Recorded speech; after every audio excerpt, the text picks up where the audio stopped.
পাত্র খুঁজে দিলে আমি বিয়ে করে ফেলবো। কি ধরনের পাত্র পছন্দ? মন ভালো হতে হবে, সেন্স অফ হিউমার থাকতে হবে, আর ফুডি হইতে হবে। না বলে আমি বান্দরবন চলে গেছিলাম, আপু আমাকে 3 দিন পর ফোন দিয়েছে যে আপনার বাবা বিখ্যাত একজন ফুটবলার বাংলাদেশের কায়সার হামিদ। উনি আসলে আপনি যখন সিনেমায় অভিনয় করবেন এর আগে কি কথা হয়েছে আসলে? আমার আব্বু কিন্তু খুব চিল। আমি একবার না বলে আমি বান্দরবন চলে গেছিলাম, আব্বু আমাকে 3 দিন পর ফোন দিয়েছে যে নিচে নামো। আমি বললাম নিচে নামবো মানে কি, আমি তো বাসায় না। বলি কি কই, আমি সব বান্দরবনে। বলি কি ও আচ্ছা, তবে এটা বলে ফোন রেখে দিচ্ছে। বান্দরবনে কেন, আমি যে 3 দিন ধরে নাই, আমি কোথায়। আব্বু হচ্ছে ওইরকম চিল মানুষ যে এরকম একটা মেয়ে 3 দিন ধরে বাসায় নেই। তো এটাই আর কি, যে আব্বু খুব চিল মানুষ। আমি আসলে মুভিটা নিয়ে যে আব্বুকে এরকম অ্যানাউন্স করেছি সেটাও না। ইনফ্যাক্ট আব্বু আর আম্মু কিন্তু এখানে খুব এক্সটেন্ডেড একটা ক্যামেও আছে, যারা মুভি দেখবেন তারা বুঝতে পারবেন যে আমার আব্বু আম্মু they played a real life couple in the movie. আর খুবই ভালো পারফর্ম করেছে আব্বু, আমার চেয়ে ভালো অ্যাক্টিং করেছে সবার কথা মতো। তো এটাও আমি লুকিং ফরওয়ার্ড করছি। ওনারাও তো অভিনয় করেছে এই সিনেমায়। হ্যাঁ, সবাই ফ্যামিলি প্রোডাকশন, সবাই আছে। এই সিনেমায় অভিনয় করতে যে বাবা মার সঙ্গে আসলে কোনো মজার ঘটনা হয়েছে কিনা, কিংবা কি হয়েছিল আসলে একটু শুনতে চাই। আমরা যখন শুটটা করি আব্বু আম্মুর সাথে হচ্ছে, তখন প্রায় ভোর 4টা বাজে। আর সারা রাত ধরে আব্বু আম্মু মোটামুটি একটাই ডায়লগের উপরতে যাচ্ছিল যে দরজা খুলো, দরজা খুলো। এট ওয়ান পয়েন্ট সবাই হেসে দিচ্ছিল, কিন্তু সিনটা খুবই টেনশনের। কিন্তু এটার মধ্যে হচ্ছে আব্বু আম্মু মানে এনার্জি না হারায়, একদম মানে খুব স্ট্রং পারফরমেন্স দিয়ে জিনিসটা শেষ করেছে। আর একবারও কমপ্লেন করে না কারিনা কেন করতেছি, কেন আমাদেরকে নিয়ে আসলে, এখানে কি হচ্ছে, নো কোয়েশ্চেনস আস্কড। আসলে আমি খুবই ব্লেসড এরকম সাপোর্টিভ প্যারেন্টস পেয়ে। আচ্ছা, আপনার আর এখন কোনো কাজ আছে কিনা সামনে এই সিনেমার পরে?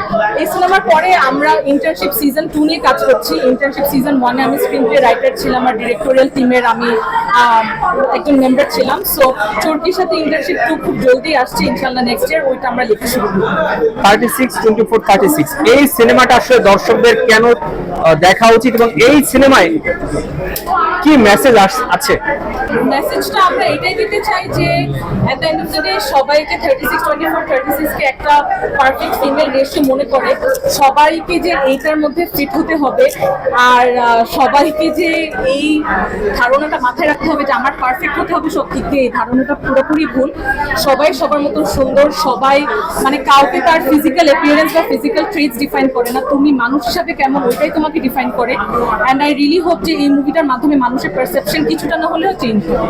কারিনার নামে আপনার নাম, কারিনা বলিউড অভিনেত্রী, বিখ্যাত। বাংলাদেশেও কারিনা আমরা পেয়েছি। তো কারিনা আসলে নিজের ক্যারিয়ারটা কোন দিকে নিতে চাচ্ছে এখন, আগামী 5 বছরে কোথায় দেখতে চাই কারিনা নিজেকে?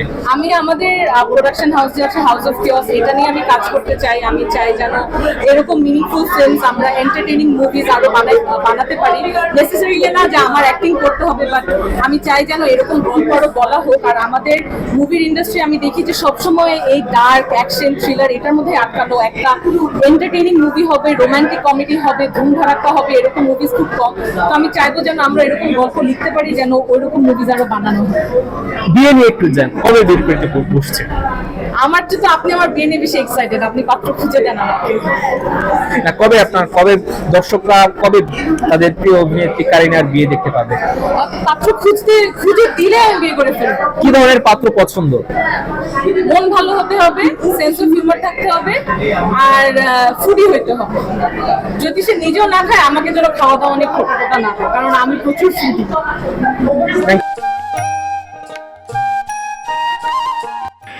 এমন প্রাণবন্ত একজন মানুষ না ফেরার দেশে চলে গেলেন।